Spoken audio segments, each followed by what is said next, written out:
Bien, hermanos, ¿cómo están? ¿Bien? Qué bueno, qué bueno.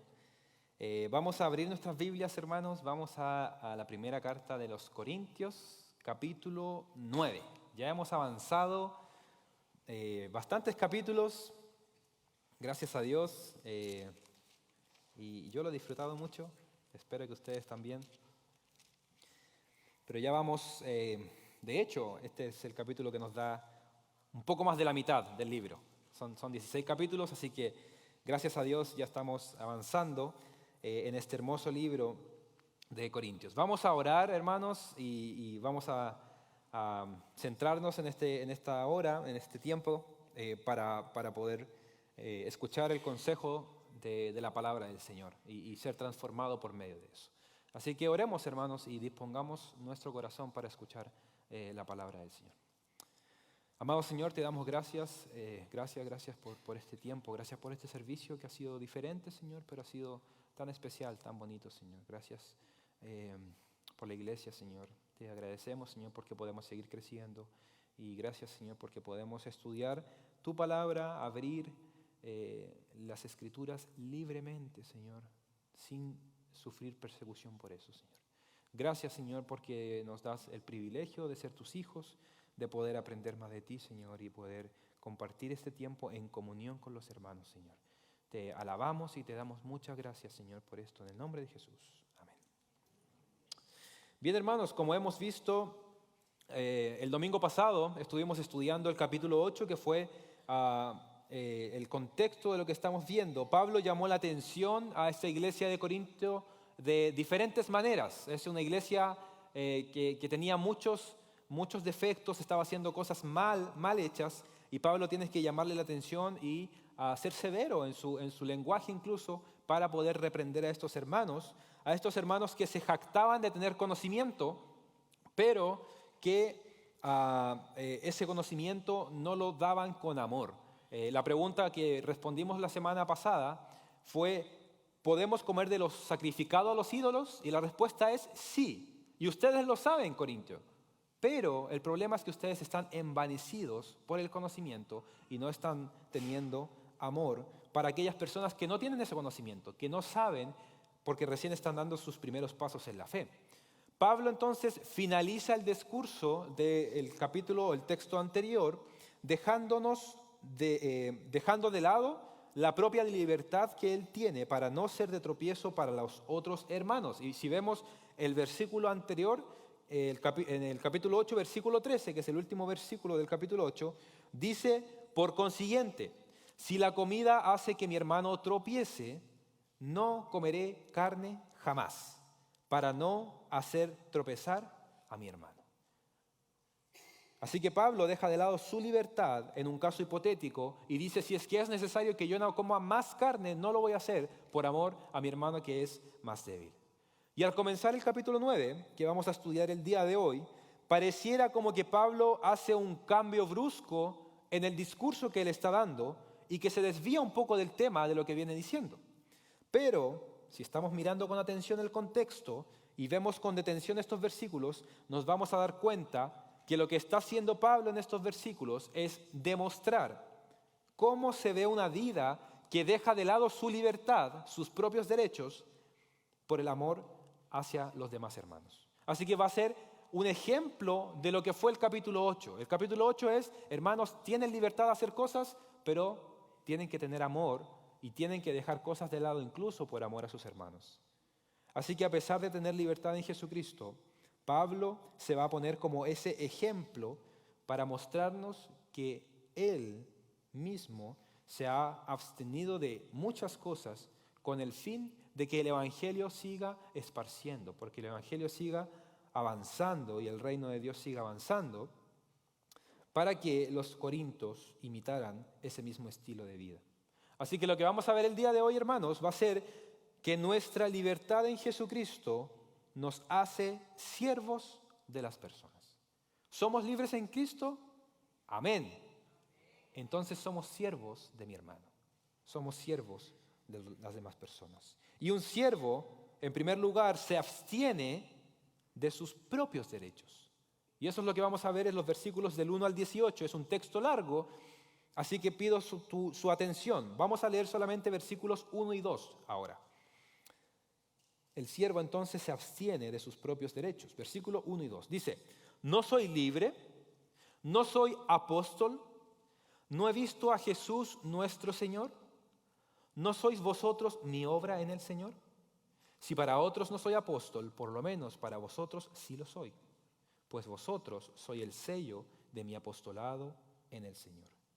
Pablo inicia su discurso con 4 preguntas, las cuales exigen una respuesta positiva. Pablo dice, ¿no soy libre acaso? Claro que sí. ¿No soy apóstol? Sí, Pablo lo era. ¿No he visto a Jesús nuestro Señor? Sí, en el camino hacia Damasco. ¿Se acuerdan? Y la última pregunta, ¿no sois vosotros mi obra en el Señor? Claro que sí.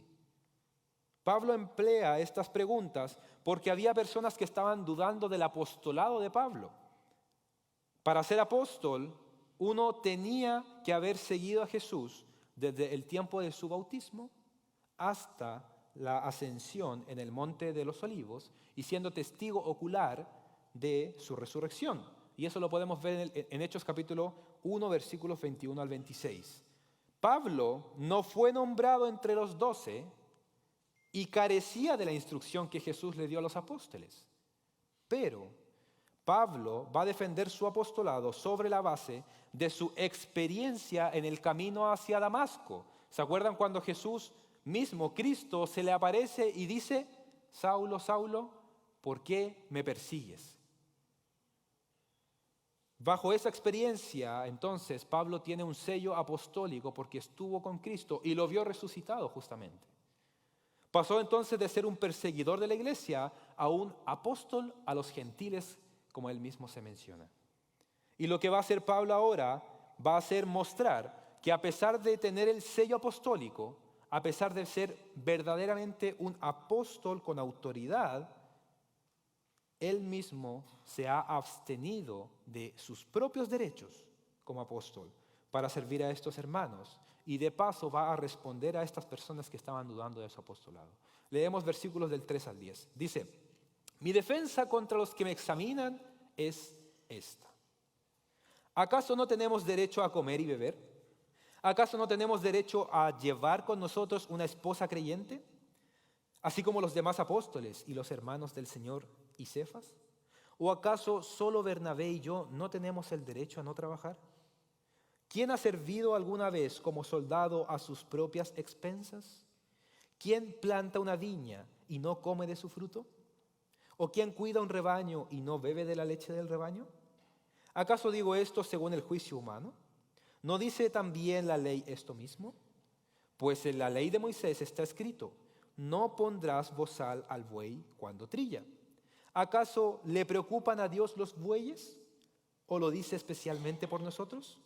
Sí, se escribió por nosotros, porque el que ara debe arar con esperanza, y el que trilla debe trillar con la esperanza de recibir de la cosecha. Por medio de todas estas preguntas, Pablo va a mostrar que como apóstol de Jesucristo, él se ha abstenido de muchas cosas, incluso teniendo la libertad de poder hacerlo. ¿Podía Pablo comer y beber lo que él quisiera? Sí, lo respondió en el capítulo anterior. ¿Podría él haberse casado? Sí, porque los otros apóstoles también lo habían hecho. ¿Debería como apóstol recibir alimento o ofrenda por el servicio que él estaba realizando? Claro que sí. Incluso la misma ley en Deuteronomio capítulo 25 versículo 4 dice, no pondrás bozal al buey que trilla. En otras palabras, lo que está diciendo la ley es, mientras tu animal está trabajando la tierra, deja que coma del producto de la tierra. No le pongas un bozal para que no coma. ¿Acaso a Dios le importan más los animales que los mismos apóstoles? Por supuesto que no. Así que como apóstol, él podía, entre comillas, alimentarse del terreno que él había estado trabajando en la iglesia de Corinto. Y por eso Pablo escribe en el versículo 11 y versículo 12 lo siguiente, si en vosotros sembramos lo espiritual, ¿será demasiado que de vosotros cosechemos lo material? Si otros tienen este derecho sobre vosotros, ¿no lo tenemos aún más nosotros? Sin embargo, no hemos usado este derecho, sino que sufrimos todo para no causar estorbo al Evangelio de Jesucristo. Al parecer, habían otros líderes que sí estaban haciendo uso de su derecho, de recibir alimento, dinero, sustento para sus familias o para ellos mismos por medio de esta iglesia. Y Pablo teniendo incluso mayor derecho que esos apóstoles, porque Pablo fundó esta iglesia, incluso habiendo trabajado esta tierra, él se abstuvo de este derecho para no causar estorbo al Evangelio de Jesucristo. Y cuando Pablo llegó a Corinto en su primera visita, Pablo lo que hizo fue hospedarse en casa de Priscila y Aquila. ¿Se acuerdan de ellos?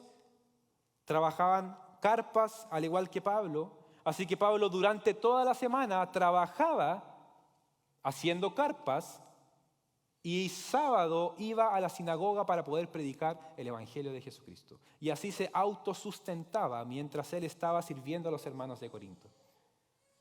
Y eso lo estuvo haciendo por 1 año y medio más aproximadamente.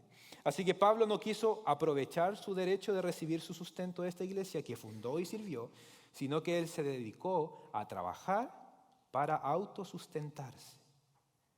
Y de nuevo la pregunta, ¿acaso Pablo no podía recibir dinero de estos hermanos de esta iglesia?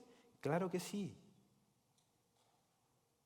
¿Podría haber sido llamado un codicioso si es que pedía algún dinero de esta iglesia? No, porque era su derecho como apóstol. Versículo 13 y versículo 18 al 18. ¿No sabéis que los que desempeñan los servicios sagrados comen la comida del templo y los que regularmente sirven al altar, del altar reciben su parte? Así también ordenó el Señor que los que proclaman el Evangelio vivan del Evangelio. Versículo 15. Mas yo de nada de esto me he aprovechado. Y no escribo esto para que así se haga conmigo, porque mejor me fuera morir que permitir que alguno me prive de esta gloria. O sea, trabajar de gratis. Versículo 16. Porque si predico el Evangelio, no tengo nada de qué gloriarme, pues estoy bajo el deber de hacerlo. Pues ay de mí si no predico el Evangelio. Porque si hago esto voluntariamente, tengo recompensa, pero si lo hago en contra de mi voluntad, un encargo se me ha confiado. Otra versión de este versículo 17 dice la Nueva Traducción Viviente: si lo hiciera por mi propia iniciativa, merecería que me paguen. Pero no tengo opción, porque Dios me ha encomendado este deber. Versículo 18. ¿Cuál es entonces mi recompensa? Que al predicar el Evangelio pueda ofrecerlo gratuitamente sin hacer pleno uso de mi derecho en el Evangelio. Pablo mismo se limitó a ofrecer el Evangelio gratuitamente, o sea, es decir, sin ningún tipo de sustento por parte de la iglesia, porque era el deber encomendado por Dios.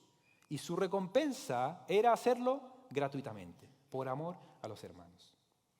Juan Calvino peleó para mantener la pureza de este texto de la Iglesia Católica, porque la Iglesia Católica tomaba este texto o este acto de Pablo como una obra de supererogación. ¿Qué quiere decir esto? Los actos de supererogación son actos que se realizan más allá de lo que Dios está requiriendo para así lograr el perdón de los pecados. Así que, por ejemplo, en 1 Corintios 7, Pablo dice que aunque todos son libres de casarse, la Iglesia Católica decía es mejor abstenerse de casarse y permanecer célibes para servir mejor a Dios. Ese es un acto de supererogación, o sea, hacer más de lo que está requiriendo Dios mismo para así el perdón de pecados. Pero lejos de tener este significado del pasaje, Pablo más bien nos está mostrando la forma en cómo él lo hizo, pero no como un mandato para que todos siguieran, porque habían otros apóstoles que sí estaban recibiendo de la iglesia el sustento. Y además incluso contradeciría lo que Jesús mismo dijo en Mateo 10:10, que dijo: el obrero es digno de su salario. Así que lo cierto es que Pablo no quiso recibir ofrenda de parte de estos hermanos, sino que en lugar de eso quiso trabajar para poder autosustentarse. y nos demostró incluso que la codicia no era algo que él perseguía.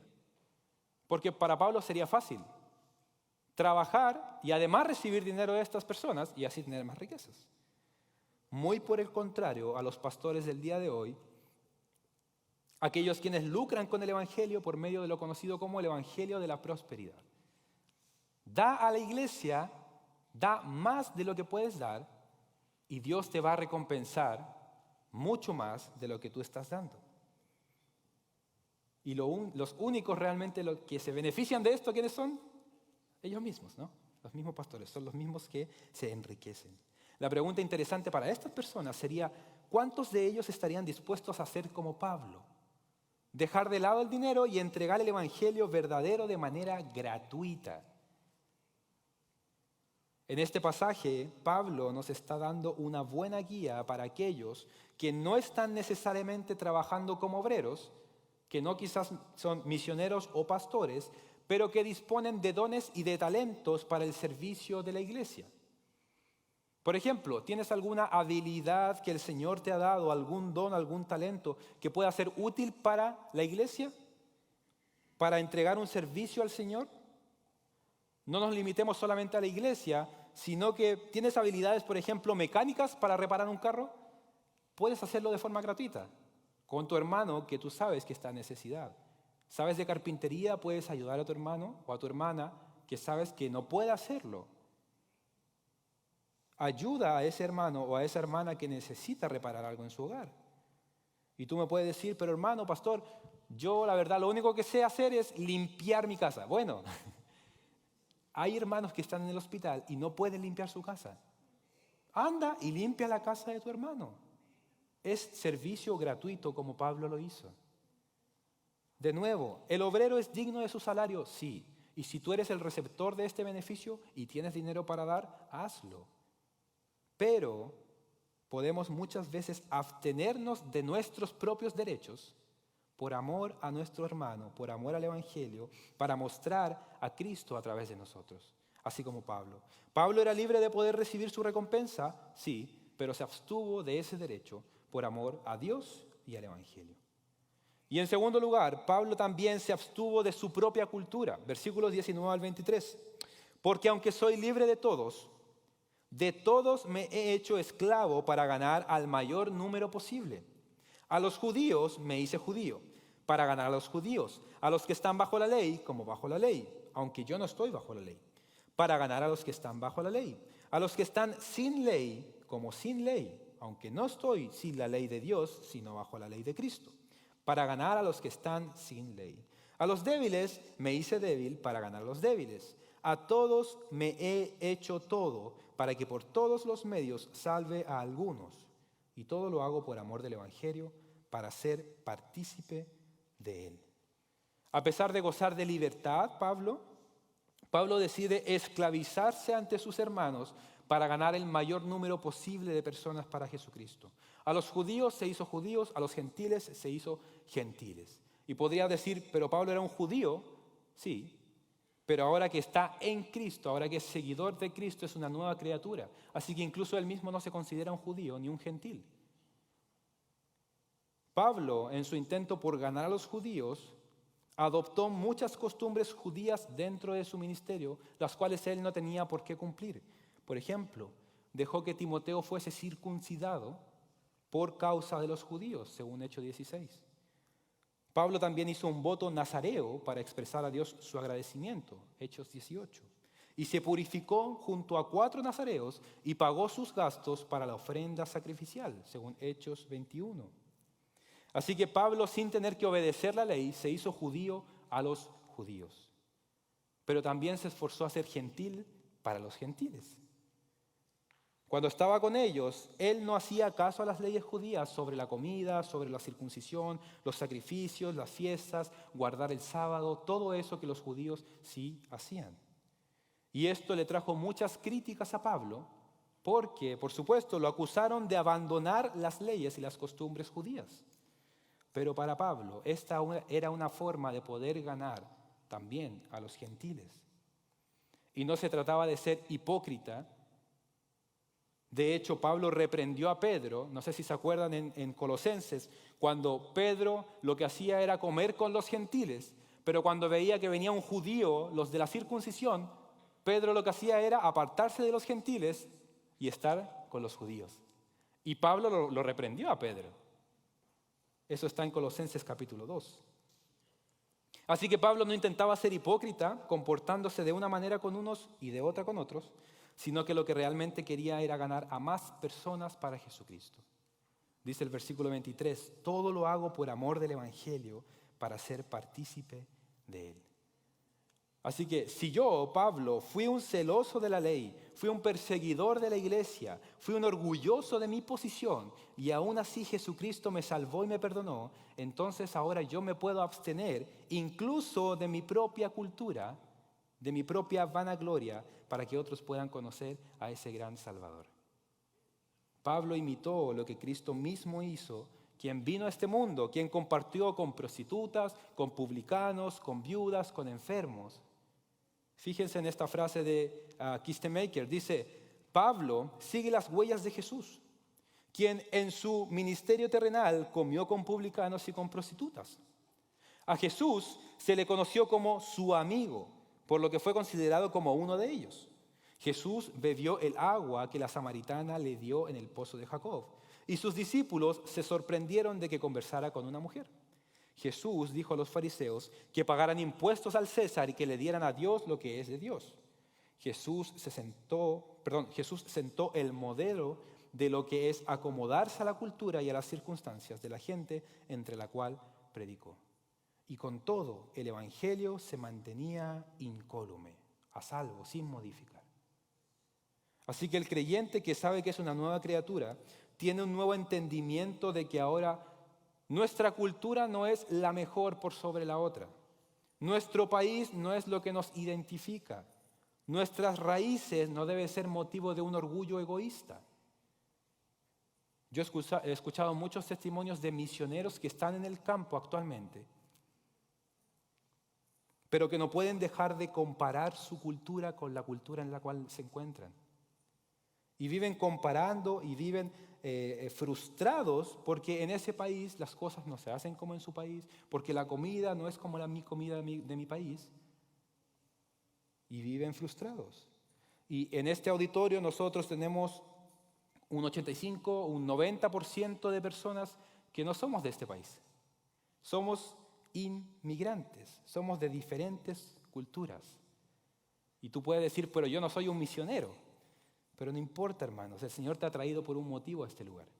Y si entendemos que tenemos que predicar el Evangelio donde estemos, nos transformamos en misioneros también de este lugar. Y como misioneros, entonces debemos dejar de poner barreras culturales con las personas a las cuales les estamos sirviendo. Yo me he dado cuenta, hermanos, que y espero que me apoyen con esto, cuando nosotros nos encontramos en nuestros países, todo es malo.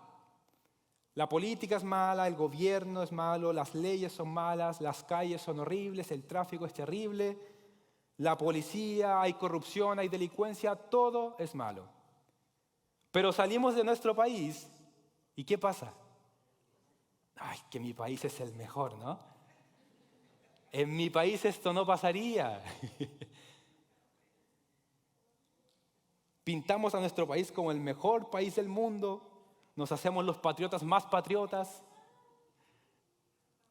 Nos aprendemos fechas que jamás antes nos importó.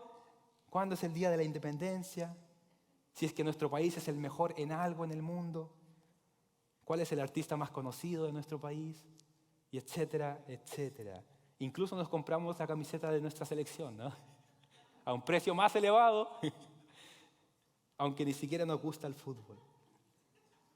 Y entonces cuando nos toca abrirnos a una nueva cultura, probar ese plato de comida que es diferente, aprender las costumbres de ese otro país, ponemos una barrera en nuestra mente y bloqueamos la cultura que no es similar a la nuestra. Y nos juntamos con las mismas personas, con nuestras mismas personas de nuestro mismo país, de nuestra misma región, y excluimos a otras personas que no son de nuestra cultura. Y yo no quiero que me malentiendan, hermanos. Por supuesto vamos a tener más afinidad con personas de nuestro propio país, por supuesto. Y eso está bien, pero no tenemos que cerrarnos ante la cultura de otro hermano, así como Pablo lo estaba haciendo. Y ahí es donde entra el Evangelio, irrumpe en nuestra propia cultura y nos abre paso hacia otras culturas. Así que si decimos que queremos alcanzar a las naciones para Jesucristo, muchas veces eso va a comenzar comiendo un plato diferente de comida que no es el de tu país. O aprendiendo sobre otras culturas. Decimos que queremos extender el reino de Dios, pero no estamos dispuestos a ceder en nuestra propia cultura. Mi hermano, nosotros somos nuevas criaturas, así que nuestra cultura pasa a ser totalmente secundario. Ahora que estamos en Jesucristo, hay algo que nos une más fuerte que nuestra propia cultura. Somos una familia en la fe y eso es mucho más fuerte que cualquier otra cosa. De hecho, si es que tú tuvieses más afinidad con un hermano, tú debieses tener más afinidad con un hermano en la fe de otro país que con un inconverso de tu mismo país. Porque hay algo más fuerte que te une, que es Jesucristo. La unión en Cristo es más fuerte que nuestra unión de cultura. Así que el llamado de Pablo aquí es, me someto a otra cultura para poder ganar a más personas para Jesucristo. Así que nos hacemos colombianos a los colombianos, nos hacemos venezolanos a los venezolanos, nos hacemos puertorriqueños a los puertorriqueños, nos hacemos americanos a los americanos para poder ganar a uno más para Jesucristo. Y mi cultura pasa a ser totalmente secundaria. Un lindo desafío para esta semana, hermanos, sería compartir con otros hermanos de otra cultura que no es la misma tuya, de otro país, y aprender de esa cultura. Y puede que te lleves una sorpresa que capaz que en tu corazón está resistente ante otra cultura. Pablo era un hombre libre en Cristo y él mismo se abstuvo por amor a estos hermanos de sus derechos y de su propia cultura. Y en último lugar, de sus propios deseos. Versículo 24 al 27. ¿No sabéis que los que corren en el estadio, todos en verdad corren, pero solo uno obtiene el premio? Corred de tal modo que ganéis. Y todo el que compite en los juegos se abstiene de todo. Ellos lo hacen para recibir una corona corruptible, pero nosotros una incorruptible. Por tanto, yo de esta manera corro, no como sin tener meta. De esta manera peleo, no como dando golpes al aire, sino que golpeo mi cuerpo y lo hago mi esclavo, no sea que habiendo predicado a otros, yo mismo sea descalificado. Pablo va a utilizar ilustraciones del deporte griego para ponerse como ejemplo de cómo él mismo estaba corriendo la carrera cristiana con paciencia y con esfuerzo. Los Juegos Istmicos se llevaban a cabo a unos 16 kilómetros de Corinto, y los cuales atraían atletas de todas partes del mundo. Y Pablo va a usar esta ilustración para que el creyente considere su vida como una carrera espiritual. No en donde solamente uno va a ganar, sino una en donde debe esforzarse al máximo para un progreso en su vida espiritual. Esos atletas lo hacían por una corona que era corruptible. Claro, porque la corona que se les daba en estos juegos era una corona hecha de pino o de laurel, cosas que se secan y perecen.